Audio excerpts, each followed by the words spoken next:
แต่กี้แต่ก่อนมีต้นไม้ใหญ่ต้นหนึ่งที่เกิดอยู่กลางทุ่งหญ้าแห่งหนึ่งแต่ละมื้อก็จะมีลมพัดผ่านทุ่งหญ้านั้นเบาๆเฮ็ดให้พวกต้นหญ้านั้นต้องโอนเอ็นอ่อนไหวไปตามกับสายลมแต่ตรงกันข้ามกับต้นไม้ใหญ่ต้นนั้นที่เวลาใดมันก็ยืนต้านกับกระแสลมอยู่ตลอดเวลาเมื่อเห็นคือแนวนั้นต้นไม้ใหญ่เลยเอ่ยปากเว้าขึ้นมาพวกเจ้าเป็นเพียงต้นหญ้าเล็กๆน้อยๆคือสิบ่มีเหือแห้งไปต้านทานกับกระแสลมได้ดอกเนาะข้อยขอถามพวกเจ้าแน่เถาะถ้ามื้อนึงมีลมพายุพัดมาพวกเจ้าก็สิทนกับกระแสลมได้อยู่บ่เมื่อต้นหญ้าได้ยินแนวนั้นก็เลยตอบกลับคืนไปว่าโอ้ยท่านเอ้ยบ่ต้องเป็นห่วงนำพวกเฮาดอกพวกเฮาสามารถโอนเอ็นอ่อนไหวไปตามกระแสลมได้พวกเฮาบ่ฮักง่ายและอีกอย่างเฮาก็ฮู้ประเมินตนว่าตนเองมีกำลังเพียงใดเฮาก็ต่อสู้ส่ำนั้นละเฮาบ่ต้องไปฟื้นมันก็ได้ดอกว่าแต่ท่านเถาะระวังในเด้อความยิ่งใหญ่และแข็งแกร่งของท่านนั่นล่ะมันอาจสิทำให้ตัวท่านเองได้ต้นไม้ใหญ่ก็ตอบกลับคืนไปอีกว่าโอ้ยบ่มีสิ่งใดมาเฮ็ดหยังข้อยได้ดอกข้อยอยู่มาตั้งหลายฝ่าหลายปีคือว่าบ่เห็นสิ่งใดที่จะมาเฮ็ดหยังข่อยได้เลยหลังจากนั้นหลายมื้อผ่านไป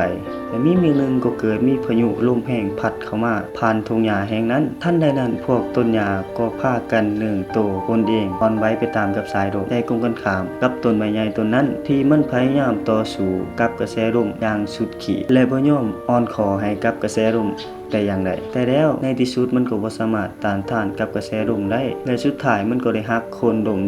นอนเหยียดอยู่กลางทุ่งหญ้าแห่งนั้นเมื่อลมพายุผ่านไปก็เหลือเพียงแต่ต้นหญ้าที่กลับขึ้นมายืนได้คือเก่านิทานเรื่องนี้สอนให้รู้ว่าถ้าเปรียบเทียบแต่กับชีวิตของคนเฮาบ่ควรที่จะไปเว้าหมิ่นประมาทผู้อื่นควรที่จะเคารพนับถือให้เกียรติเพื่อนมนุษย์ด้วยกันบางเทื่อเขาอาจมีดีกว่าที่เจ้าคิดอีกก็เป็นได้เจ้าบ่ควรที่ไปตัดสินผู้อื่นเพียงแต่ที่เจ้าเห็นถ้าเจ้ายังบ่ทันรู้จักเขาดีพออย่าอวดทะนงโตอย่าคิดว่าตัวเองเก่งอย่าคิดว่าตัวเองดีและอย่าคิดว่าตัวเองอยู่เหนือกว่าคนอื่นยิ่งจะอยู่สูงเท่าใดก็ควรที่จะอ่อนน้อมถ่อมตัวให้หลายที่สุดบางเทื่อความแข็งแกร่งของเจ้าเองนั่นล่ะที่จะทำให้ตัวของเจ้าเองผู้ที่รู้จักอ่อนน้อมถนอมถ่อมตัวย่อมสามารถอยู่ได้ดนกว่าผู้ที่แข็งกระด้างวางเทื่อจะก็ต้องยอมรับฟังความคิดเห็นจากผู้อื่นจากผู้ที่ยอมข้างอันใดดีเจ้าก็ควรที่จะเก็บไว้อันใดบ่ดีเจ้าก็เพียงแต่ทิ้งมันไปยอมรับฟังคำตำหนิตักเตือนจากผู้อื่นเพื่อนำเอาสิ่งเหล่านั้นมาปรับปรุงแก้ไขจุดบกพร่องของตนเองให้ดีขึ้นกว่าเก่าบ่แม่นว่าเวลาใดก็จะคิดว่าตัวเองเก่งอยู่เสมอ